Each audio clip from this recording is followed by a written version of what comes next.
I woke up to the sound of a violent storm.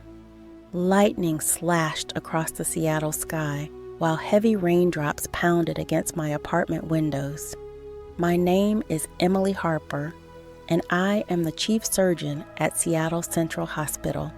The storm was a portent of the tumultuous day ahead, and nothing could prepare me for what was about to come.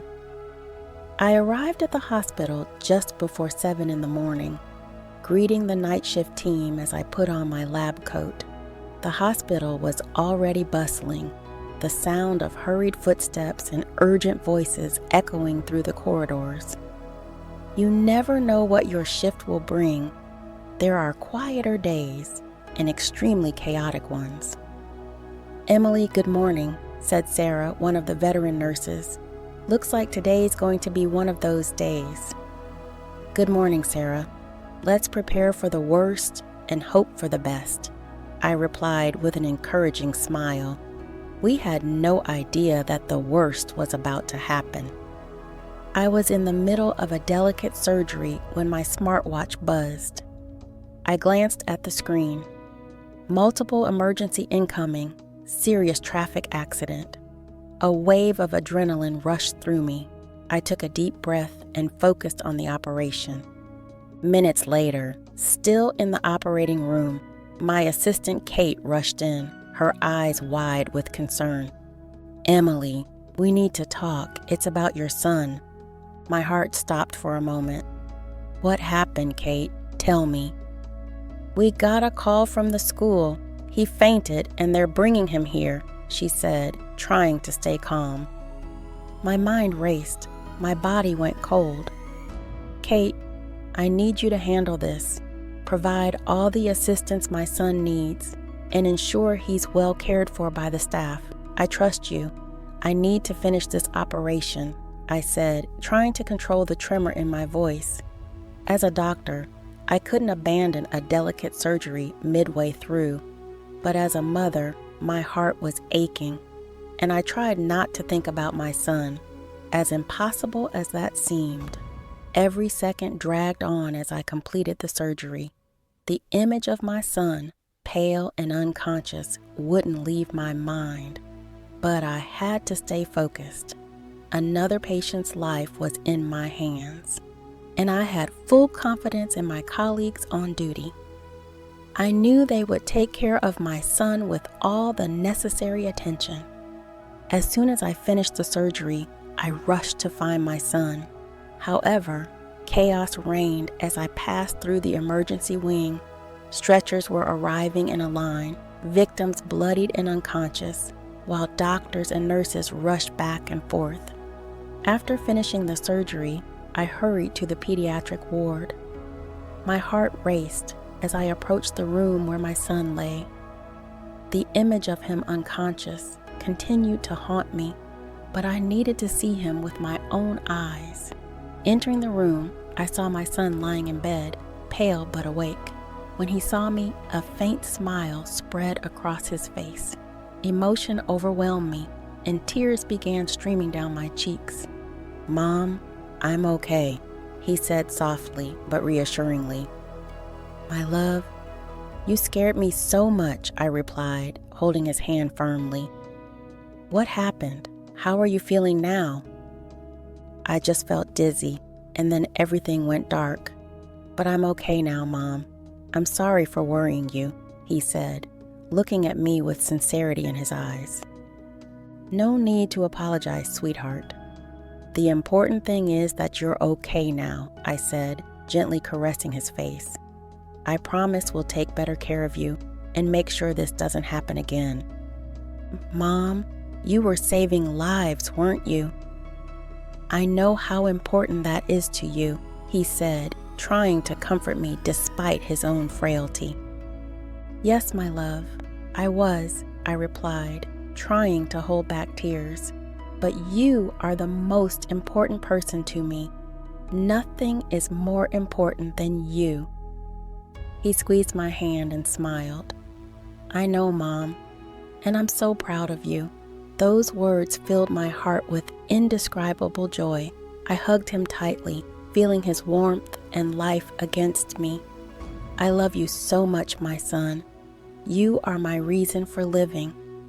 "I love you too, Mom," he replied, his voice soft but full of emotion. I stayed by his side for a few more minutes, savoring that moment of connection. Worry still lingered, but now there was a sense of relief and gratitude. I promised myself I would find a way to better balance my professional and personal life. However, I was soon called away and had to leave my son in the room. The emergency doors swung open with a crash, revealing a scene of absolute chaos. Stretchers lined up, patients bloodied and unconscious, while the medical team rushed back and forth. Cries of pain and medical orders blended into a whirlwind of sounds. "Dr. Harper, we need you here," shouted Dr. Thompson, his voice nearly lost in the cacophony. He was kneeling beside a middle-aged man with multiple exposed fractures and signs of internal bleeding. Thompson's expression was a mix of urgency and despair. "I'm on my way," I replied, trying to stay calm as I crossed the room. The smell of blood and disinfectant filled the air, and I knew every second counted. In the midst of this chaos, one name caught my attention: Dr. James Carter. It was impossible not to recognize the renowned researcher who had dedicated his life to regenerative medicine, and now he lay on a stretcher, his life hanging by a thread. "Emily, we need to stabilize him immediately," Sarah said, her voice firm but tinged with fear. "If we lose him, his research may never come to fruition." "Understood, Sarah. Let's do everything we can," I replied, feeling the pressure mounting. We needed to act fast. "Prepare the operating room. We're going to perform an emergency laparotomy." As preparations were underway, my smartwatch vibrated again. A message from my sister, Lena. "Emily, Dad is at the hospital. He wants to see you. It's urgent." I closed my eyes for a moment, feeling the weight of the world on my shoulders. Between a patient's life and my father's health, my heart was torn once again. My God, I thought. First my son and now my father. I felt an overwhelming urge to cry, but I had to stay focused. "Sarah, I need you to coordinate Dr. Carter's stabilization. I'll prepare the operating room," I said, trying to conceal the tension in my voice. Sarah nodded and began issuing orders to the team. I quickly walked to the operating room, my mind a storm of worries. Dr. Carter was critical, not just as a patient, but for his contributions to medicine. But what about my father? The last time we spoke was a bitter argument, and now he was asking to see me. "Kate, I need you to keep an eye on Dr. Carter while I'm gone," I said, my voice firm despite the internal turmoil. "Of course, Emily, we'll take care of it," Kate replied, her confidence a small relief amidst the chaos. I stepped into the corridor and called my sister. Even though my father and sister were in the hospital, I was in another area and couldn't simply leave and abandon the other patients. "Lena, how's Dad?" I asked, as soon as she answered, my voice filled with concern. "Emily, he's really bad," Lena replied, her voice trembling. "The doctors say he doesn't have much time. He's asking for you." A lump formed in my throat. "Lena, I wish I could be there right now, but we're dealing with a massive emergency here at the hospital. So many patients, so many lives at stake." "Emily, I understand, but he's our father," Lena exclaimed, her voice rising an octave. "He needs you. We need you. He's holding my hand and asking why you're not here. What should I tell him?" Tears started streaming down my face. "Lena, I'm so sorry. I'm doing the best I can. Please tell him I love him and that I'm thinking of him all the time. As soon as I can, I'll be there." He doesn't understand, Emily. He just wants to see you. And I'm scared, Lena said, her voice breaking. I'm scared he'll pass away without getting to say goodbye to you. My heart broke, hearing the pain in Lena's voice. Lena, I'm so sorry I'm not there. I'm trying to save lives here too. As soon as things stabilize, I'll come over.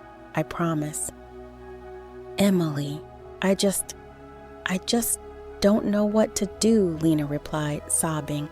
I'm here alone, and seeing him like this is unbearable. Lena, you're strong. I know you are. Stay strong for him and for us. I know it seems impossible right now, but we need to be strong, I said, trying to comfort her while holding back my own despair. I'll try, Emily, I'll try, but please come soon, Lena pleaded, her voice full of supplication. I will, Lena, I promise I will, I replied, determined. Tell Dad I love him. And Lena, I love you too. We'll get through this together. I love you too, Emily. Stay safe and come soon, Lena said before hanging up. I stood there in the corridor for a moment, trying to control the emotions threatening to overwhelm me. There were so many lives depending on me right now, but my father's life, my family's, also needed me. Minutes later, I headed to the operating room. Dr. Carter was on the table, his critical condition evident. I focused entirely on the operation, blocking out distractions. The lights in the operating room reflected off the sweat on my forehead as I worked meticulously, every move calculated. Blood pressure dropping, a nurse warned. Increase the fluid infusion and prepare for a transfusion, I ordered, keeping my eyes fixed on the surgical field. Meanwhile, the conversation with Lena echoed in my mind. Concern and guilt mingled as I tried to focus on the surgery. Every second was crucial. Finally, we managed to stabilize Dr. Carter. His condition was still critical, but we had a chance. I felt a brief relief, but I knew my journey was far from over. I left the operating room to check on the other patients. The emergency was more under control, but there was still much to be done. I found Sarah, who was monitoring the most critically ill patients. How's Dr. Carter? I asked. Stable, but we need to keep a close watch on him. His chances are better now, Sarah replied. Great work, Sarah. Let's keep it up, I said, feeling a spark of hope. There was still one final challenge ahead. I picked up my smartwatch and sent a message to Lena. Heading to see Dad now. Please hold on. As I walked towards the wing where my father was, I felt a mix of fear and determination. The decisions I made today weren't easy, but I knew I had done my best, and now it was time to face the next challenge, both as a doctor and as a daughter. The pressure in the hospital was reaching its peak. With Dr. Carter stabilized and my son still under medical care, the weight of responsibilities was beginning to crush me. Every passing second seemed to intensify the influx of patients and the complexity of cases. Emily, we have 3 more critical patients arriving, Sarah alerted, her voice heavy with fatigue. Understood. Keep coordinating the team, Sarah. I need to go check on my father, I replied, trying to hide my own exhaustion. But before I could take another step towards my father's room, my smartwatch vibrated again. A message from the hospital board. Urgent meeting now, negligence issues. I took a deep breath, feeling a wave of frustration and fear. There was no time for this, but I knew I couldn't ignore it. I hurried to the conference room where the board members were gathered, their expressions stern. Dr. Harper, we've received concerning reports about your absence during Dr. Carter's surgery. Can you explain? Dr. Collins, one of the senior members, asked with a chilly voice. Gentlemen, "I understand the concern," I began, trying to stay calm. "We were facing a crisis with multiple traumas due to the accident. My son collapsed and was brought to the emergency room, and my father is also in the hospital in critical condition. I left the start of Dr. Carter's operation with my team and went to the hallway to speak on the phone with my sister, who was with my father." "This is highly irregular, Dr. Harper," Dr. Jenkins intervened, another critical voice. "Your priority should have been the patient." I felt the tension escalate, but I knew I had to defend myself. "Gentlemen, we're talking about human lives, both Dr. Carter's and my son's and father's. I made a difficult but necessary decision," I responded firmly. The room fell silent for a moment. I felt every beat of my heart, waiting for judgment. "I understand your concerns and accept responsibility for my decisions, but please consider the context. I am a physician, but I am also a mother and daughter.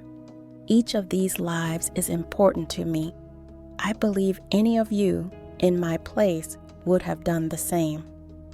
I had to trust my highly capable team to handle the surgery while I dealt with a family emergency, I continued, my voice growing stronger as I spoke. "As doctors, we know life is fragile, and our decisions have a profound impact, but we also know that empathy and understanding are integral to our profession. I ask that you judge my actions not just by protocol, but by the humanity involved." The men in front of me exchanged looks, visibly affected by my speech. "We will continue monitoring the situation. For now, let's focus on patient care," Dr. Collins finally said, easing some of the pressure. I left the conference room, still with adrenaline rushing through my veins. I needed to see my father, but before I could reach his room, I was urgently called to the operating room. A child had arrived severely injured. "Dr. Harper, we need you here," one of the nurses shouted. I rushed to the operating room, where I found an approximately 8-year-old girl with serious injuries. "Prepare the room for emergency surgery. We need to stabilize this child immediately," I ordered, taking charge. The team worked swiftly, following my instructions.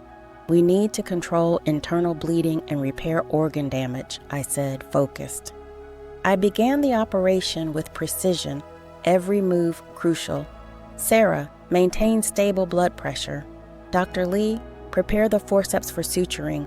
We'll need a blood transfusion." "Stay calm and focused," I instructed firmly. Time seemed to stand still as we worked to save the child's life. The operating room was immersed in tense silence, interrupted only by the sounds of monitors and surgical instruments.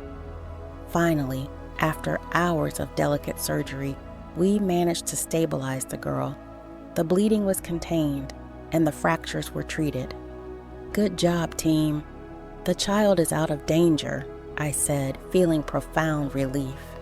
As I left the operating room, exhaustion hit me like a wave. Every muscle in my body ached, but my heart was relieved that we had saved another life. With heavy steps, I walked towards my father's room. When I arrived, a heavy weight settled on my shoulders. The room was quiet, except for the gentle hum of machines monitoring my father. My sister Lena was seated beside him, her face a mix of worry and anger. "Emily, you're finally here," Lena said, her voice tense. "Lena, I'm sorry. I did everything I could to get here as quickly as possible," I replied, trying to explain. "I know you're busy, but he's our father, Emily. He had a heart attack. We don't know how much time he has left," she said, tears welling up in her eyes. "I understand, Lena. I really do. You have no idea how much I wished I could have been here sooner," I said, my voice faltering. Lena stood up, wiping away tears. "I'll give you a moment with him," she said, leaving the room. I walked over to my father's bed and picked up his chart, quickly reading through it. He had suffered a heart attack, but was now stable. I sat beside him and held his hand. "Dad," I began, tears welling in my eyes. "I should have come sooner. I should have let go of my pride." He slowly opened his eyes, a weak smile appearing on his face. "Emily, you're here." "I'm sorry for not coming sooner. So many things left unsaid. So much hurt," I continued, my voice choked with emotion. "I'm sorry too," he said with difficulty. "We should have sorted this out long ago. I was wrong." "I was wrong too, Dad. I let work and pride get in the way of our relationship," I replied, feeling the weight of resentment and guilt dissolve. Those simple yet profoundly meaningful words renewed my strength. It felt like a part of me that had been dormant for years had finally awakened. "Emily, you were doing what you thought was right, and I was too stubborn to see that," he said, his voice weak but sincere. "I love you, Dad. I always have, and I promise from now on I'll be more present," I said, squeezing his hand firmly. "I love you too, my daughter, and I'm proud of you, of everything you do," he replied, tears welling in his eyes. Over the next few minutes, we talked about the past, regrets, and forgiveness. It was an emotionally charged dialogue, each word bringing forth years of unexpressed pain and love. Lena returned to the room, and we embraced, all together for the first time in a long while. That moment of reconciliation was a balm for our wounded souls. I left my father's room with a newfound energy. I needed to return to the emergency room. Dr. Carter was undergoing another procedure, and I needed to be there to ensure everything went smoothly. As I walked through the corridors, the concerned looks from colleagues began to soften, turning into expressions of support. In the operating room, I saw Dr. Lee focused, his hands steady and precise. The team was synchronized, working like a well-oiled machine. "Emily, you've arrived just in time. We're almost done," Dr. Lee said, without taking his eyes off the surgical field. "Excellent work, all of you," I replied, feeling a deep pride for my team. I stood beside them, watching as they successfully concluded the surgery. Dr. Carter was stable, and we had given him a chance to recover. After the surgery, I checked on my son again. The faint smile on his face when he saw me was the best gift I could have received. "Mom, I'm okay," he said, trying to appear stronger than he actually was. "I know, sweetheart. The doctors here are amazing, and you're a very strong boy," I replied, holding his hand firmly. His condition was treatable, and with proper care, he would be fine. With a slightly lighter heart, I was called to another meeting with the hospital board. I was prepared to defend my actions, even though I knew I might face severe criticism. To my surprise, the atmosphere in the room was different. There was a silent understanding in the board members' gazes. "Dr. Harper, we've considered all the factors at play and recognized the complexity of the situation," Dr. Collins said, breaking the silence. "We support your decision and appreciate your tireless dedication." Those words took me by surprise. I felt a wave of relief and gratitude. The battle I fought today was not in vain. Receiving the board's support was more than I had hoped for. Leaving the meeting, I found my team waiting for me. Sarah, Kate, Dr. Lee, and everyone else were there, their faces showing signs of fatigue, but also determination and solidarity. "Emily, you did an amazing job today. We're a team and we're here for you," Sarah said with a comforting smile. "Thank you, everyone. I couldn't have done any of this without you, I replied, tears filling my eyes. In that moment, I realized that today was not just about saving lives, but also about rediscovering the value of family, forgiveness, and teamwork. Each challenge faced brought a new lesson, and I knew that regardless of what the future held, we would be ready to face it together. As night fell, I returned to see my father and son, feeling stronger and more connected than ever. The storm that started the day brought not only chaos, but also clarity and renewal. The hospital room was bathed in the soft light of dusk. Sitting beside my son's bed, I watched his peaceful breathing and felt a wave of gratitude and relief wash over me. After a chaotic day filled with difficult decisions, there was finally a moment of calm. "Mom, are you okay?" he asked, slowly opening his eyes with a faint smile. "I am, my love." "And you?" I replied, gently stroking his hair. "I feel better. You've been running around the hospital all day, haven't you?" I chuckled softly, trying not to show my exhaustion. "Yes, it's been a long day, but everything is getting sorted out." As my son drifted back to sleep, I seized that rare moment of silence to reflect on the day's events. The image of my father, frail and ill, yet finally at peace with me, brought a comfort I hadn't felt in years.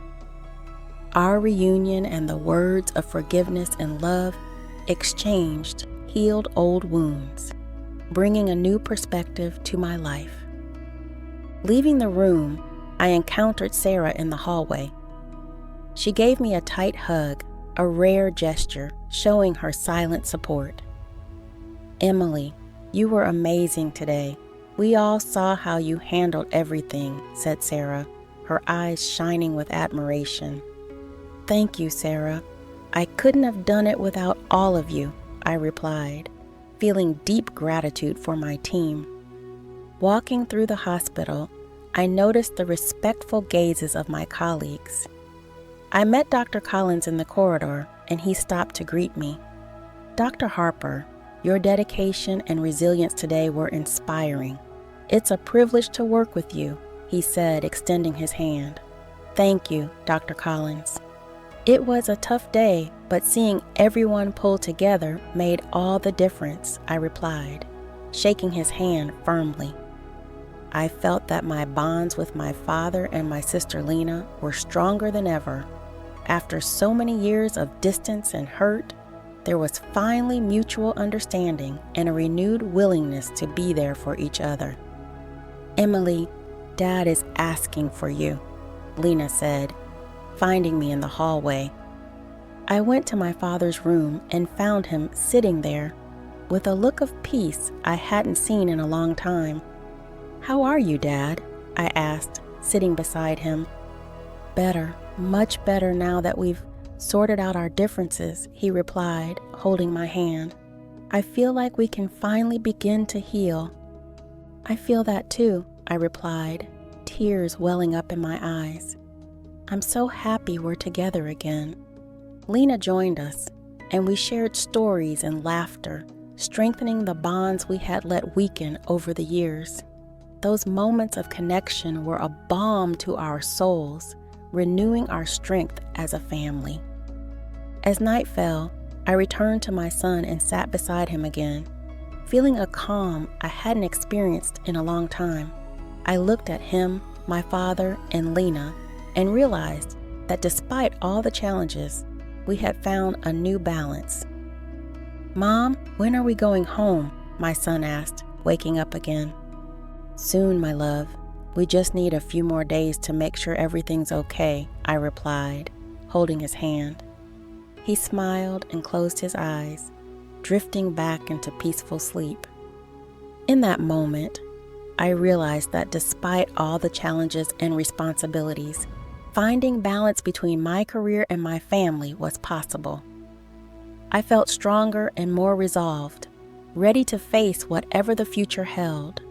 With the first rays of the moon illuminating the room, I smiled to myself, knowing that despite the storm that had started the day, there was now clarity and renewal in my life. The first rays of sunlight illuminated the hospital, bringing new hope and a fresh start. Sitting in the waiting room, I observed the calm after the storm of the previous day. The struggles and challenges we faced had been tough, but we were all here, ready to move forward. My son, now stronger, was playing with a puzzle while I pondered the future. What had transpired in the past few days had shifted my perspective. I knew I needed to find a better balance between my personal and professional life. Returning to work with renewed passion, each day at the hospital was an opportunity to make a difference, and I wanted to be present for every moment. My team stood by my side, and together we supported Dr. Carter in his recovery and research. Dr. Harper, Dr. Carter is showing remarkable improvement, Sarah said, entering my office. He would like to speak with you. I went to Dr. Carter's room.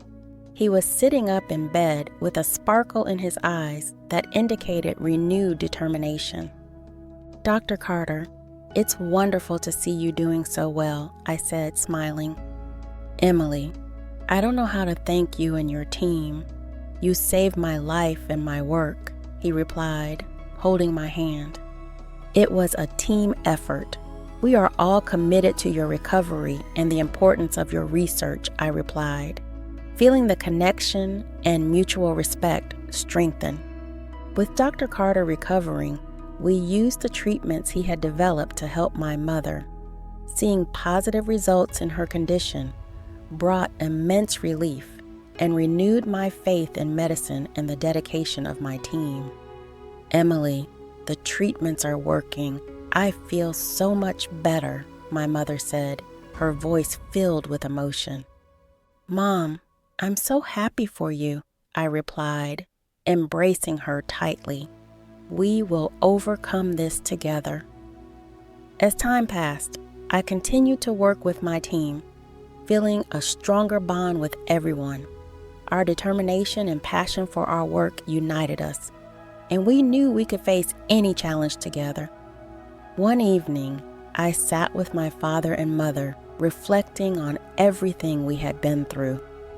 Dad, Mom, I'm grateful that we're all together now. These past few days have taught me the value of family and forgiveness, I said, tears streaming down my face. Emily, we are proud of you.